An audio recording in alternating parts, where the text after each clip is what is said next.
গল্পটি শুরু হয় একটি মেয়েকে জেল কারাগারের মধ্যে দেখিয়ে, যার অবস্থা ছিল খুবই খারাপ।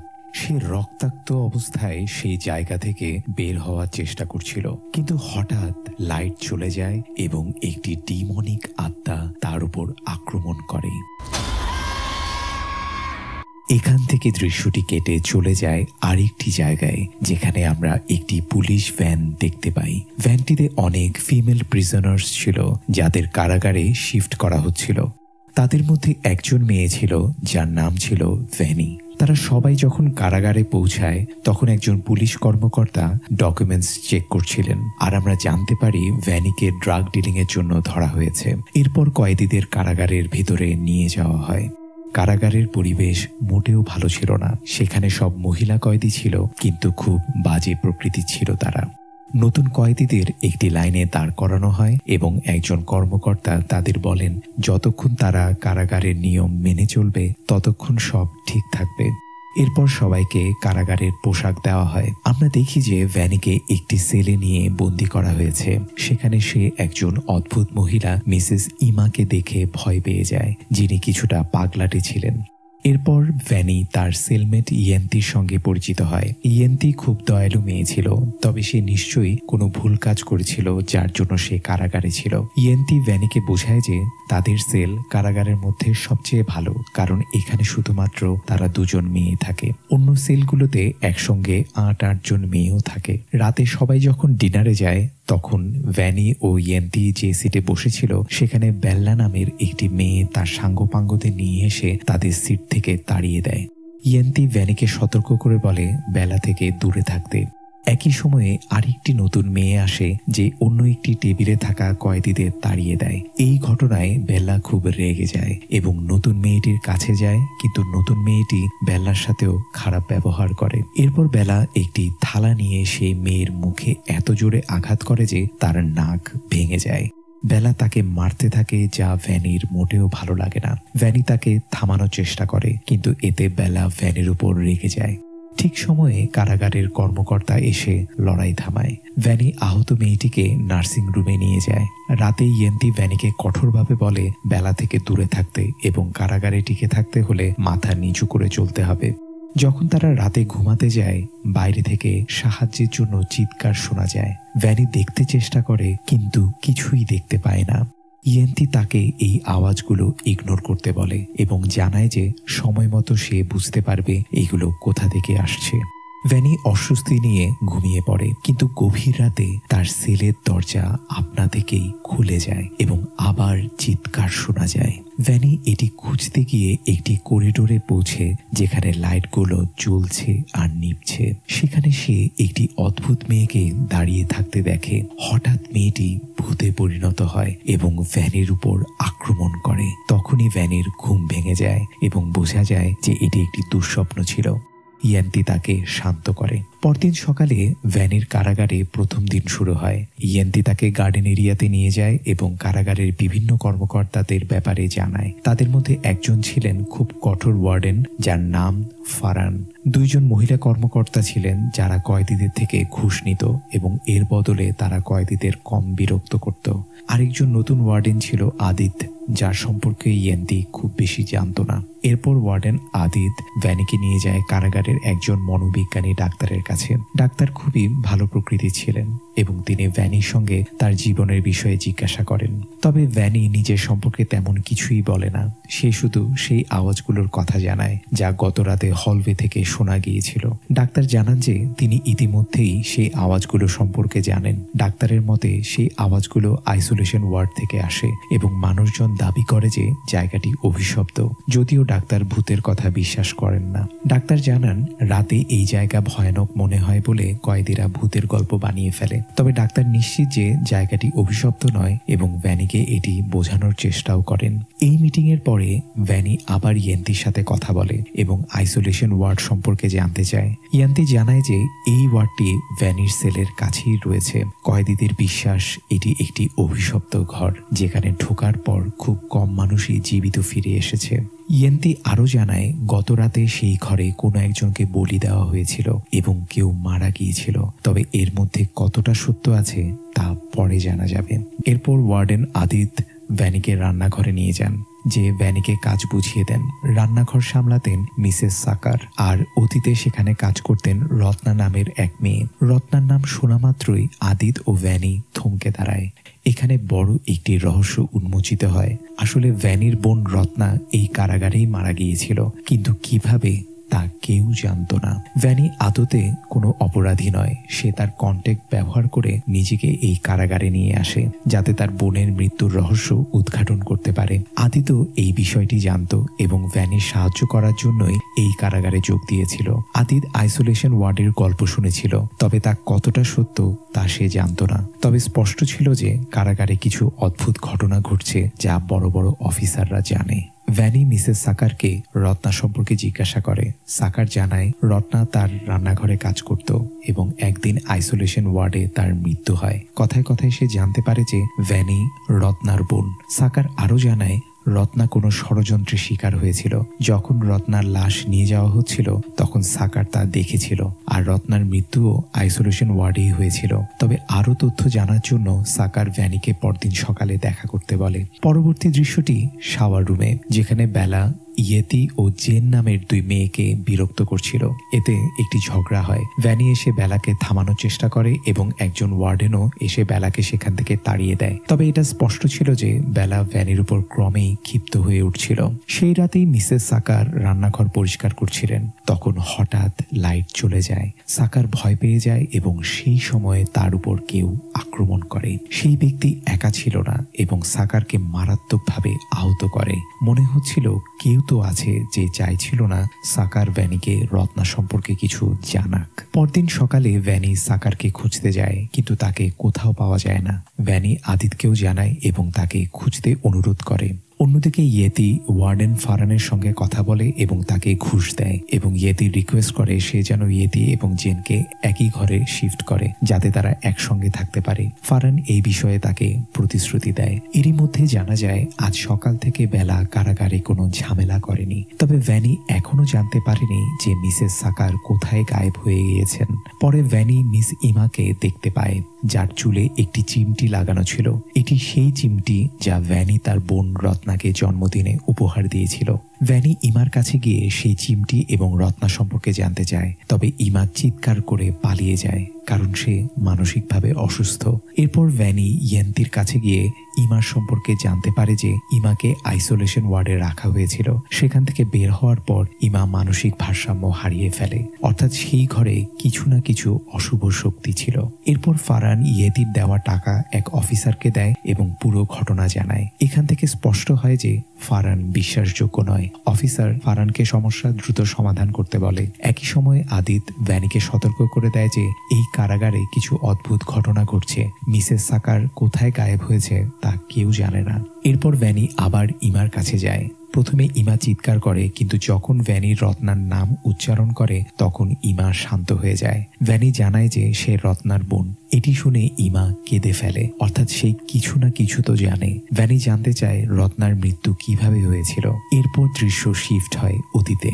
অতীতে দেখা যায় রত্না ইমাকে সেই চিমটি উপহার দিচ্ছে, কিন্তু এরপর রত্নার সাথে বেলার সংঘর্ষ হয় এবং প্রতিবারের মতো এবারও বেলা বিনা কারণে রত্না এবং ইমার উপর আক্রমণ করে। তারা দুজনকে মারধর করতে থাকে। এক পর্যায়ে এক অফিসার এসে ঝগড়া থামায়, তবে অফিসার আদেশ দেয় রত্না এবং ইমাকে আইসোলেশন ওয়ার্ডে নিয়ে যাওয়ার, কিন্তু বেলাকে কোনো শাস্তিই দেয় না, যা ছিল সন্দেহজনক।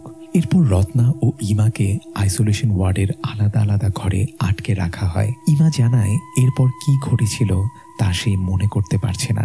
ভ্যানি এই কথা শুনে খুব কষ্ট পায় এবং তার বোনের কথা ভেবে পুরো দিন কাঁদতে থাকে। রাতে কারাগারে একটি বিশৃঙ্খলা দেখা দেয়। ফারান দেখতে পায় বেলা ও তার দল ইয়েতির ঘর থেকে জেনকে টেনে বের করে নিয়ে যাচ্ছে এবং মারধর করছে।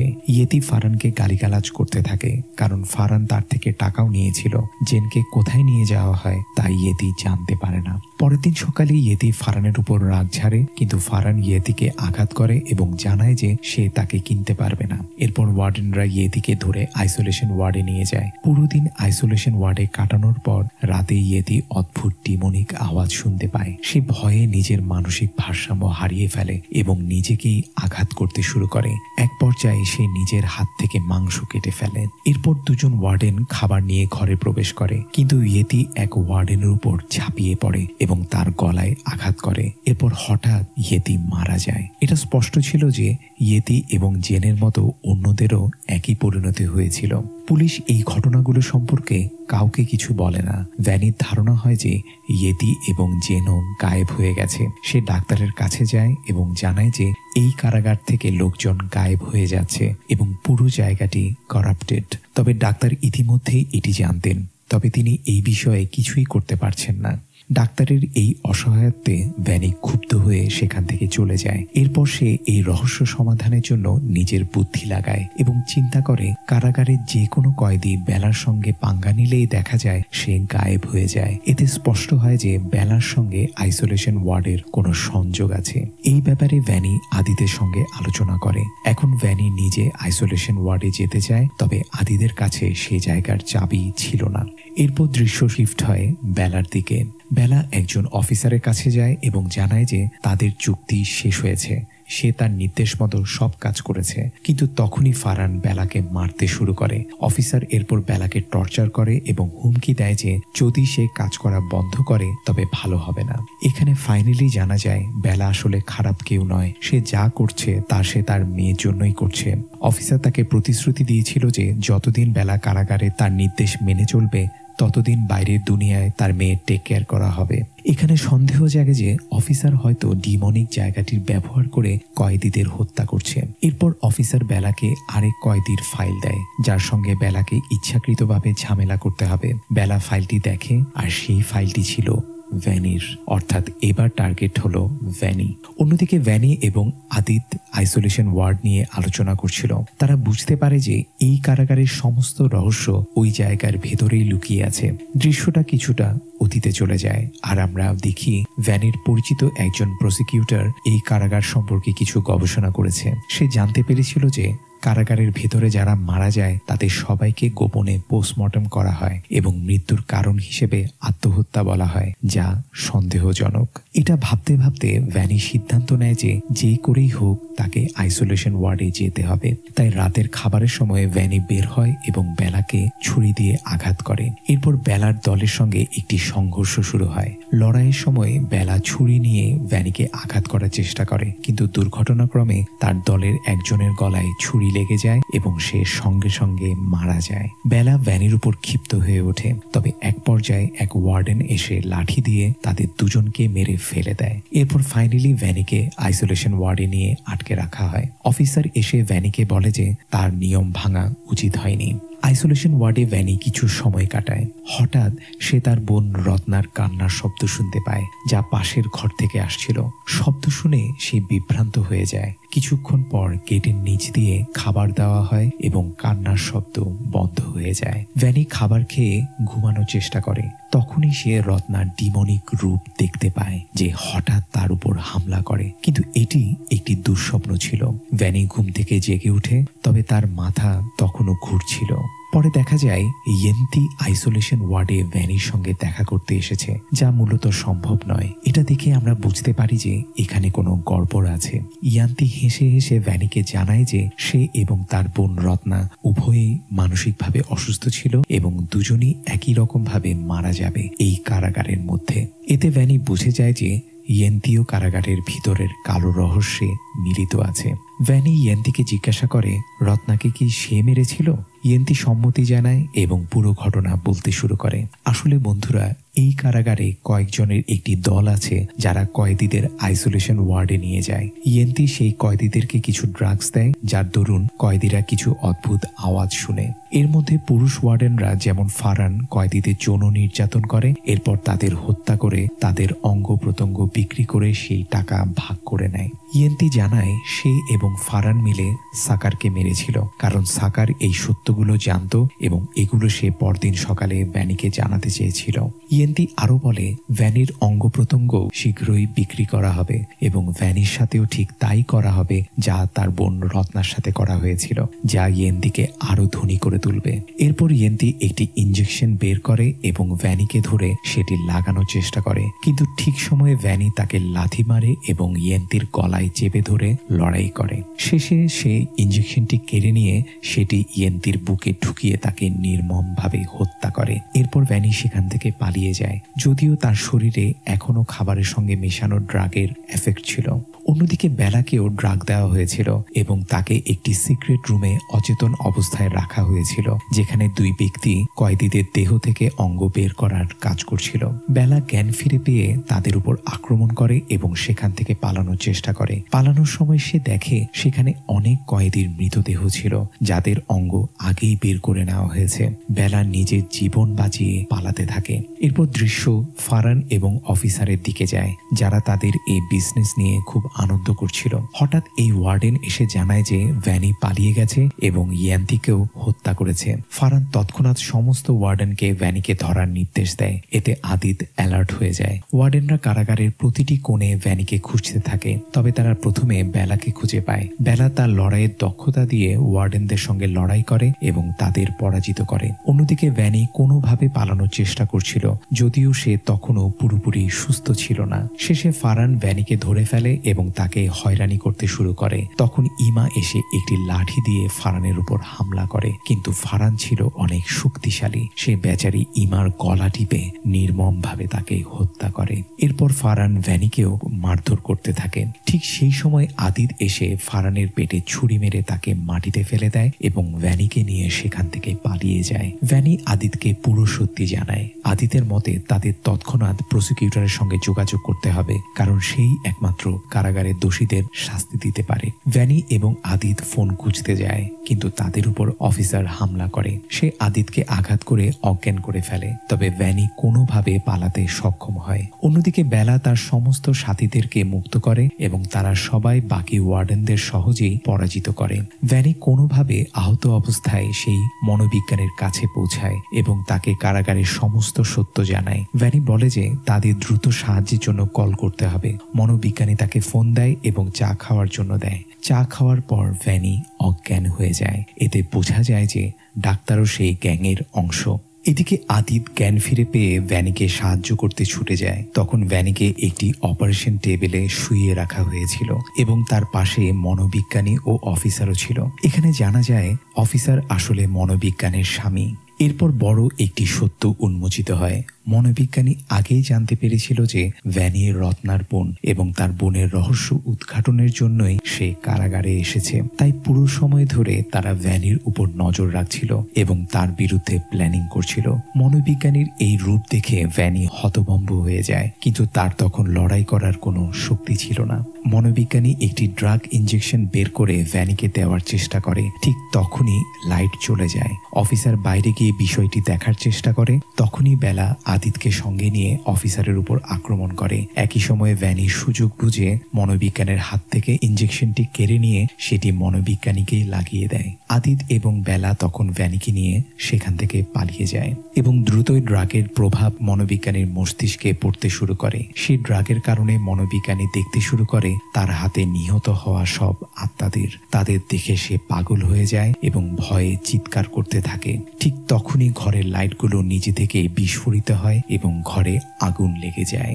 একই সময় সমস্ত কয়েদিরা মুক্তি পেয়ে যায় এবং পুরো জেলে বিশৃঙ্খলা ছড়িয়ে পড়ে। ঠিক সেই সময় পুলিশের ব্যাকআপ টিম ঘটনাস্থলে পৌঁছে যায় এবং তারা কয়েদিদের শান্ত করার চেষ্টা করে, কারণ পুরো জেলে হইচই লেগে যাওয়ায় পরিস্থিতি নিয়ন্ত্রণ করা কঠিন হয়ে পড়ে। শেষ পর্যন্ত সবাই কোনোভাবেই নিরাপদে জেল থেকে বেরিয়ে আসে। পুরো জেল আগুনে পুড়ে ধ্বংস হয়ে যায় এবং পুলিশের টিমও কয়েদিদের পালিয়ে যাওয়া যাওয়ার আগে আটকে ফেলে। এরপর দৃশ্য চলে আসে কয়েকদিন পরে, যেখানে ভ্যানি এবং আদিত রত্নার কবরস্থান পরিদর্শন করে। ভ্যানির মনে তখন শান্তি ছিল, কারণ সে তার বোনের মৃত্যুর কারণ জানতে পেরেছে। যেসব মানুষ এই ঘটনার জন্য দায়ী ছিল তারা হয় মরে গেছে বা কারাগারে রয়েছে। শুধু তাই নয়, ভ্যানি আবার জেলে গিয়ে বেলাকে তার মেয়ের সঙ্গে মিলিয়ে দেয়। সিনেমার শেষে ভ্যানি সিদ্ধান্ত নেয় যে পুরো ঘটনার উপর একটি বই লিখবে। এই সিদ্ধান্তের মধ্য দিয়ে সিনেমাটি শেষ হয়। কিন্তু পোস্ট ক্রেডিট সিনে একটি শকিং সত্য উন্মোচিত হয়। আমরা দেখি প্রসিকিউটর ফোনে কারো সঙ্গে কথা বলছে এবং বলছে যে তারা আবার আইসোলেশন ওয়ার্ড খুলতে পারে, কারণ অফিসার এবং মনোবিজ্ঞানীকে সরিয়ে দেওয়া হয়েছে। এর মানে পুরো পরিকল্পনাটি প্রসিকিউটরেরই ছিল, যাতে সে অফিসারকে সরিয়ে দিতে পারে। শেষ দৃশ্যে আমরা দেখি মনোবিজ্ঞানী, যিনি পুরোপুরি পাগল হয়ে একটি সাইকিক ওয়ার্ডে ভর্তি রয়েছেন। এটাই ছিল এই মুভির গল্প। আশা করি আপনাদের গল্পটি ভালো লেগেছে। যদি ভিডিওটি ভালো লাগে তাহলে অবশ্যই লাইক করুন, শেয়ার করুন এবং আমাদের চ্যানেলটি সাবস্ক্রাইব করে আমাদের পাশেই থাকুন, কারণ আমরাই একমাত্র এই ধরনের ইন্টারেস্টিং ভিডিও নিয়ে আসি। ধন্যবাদ।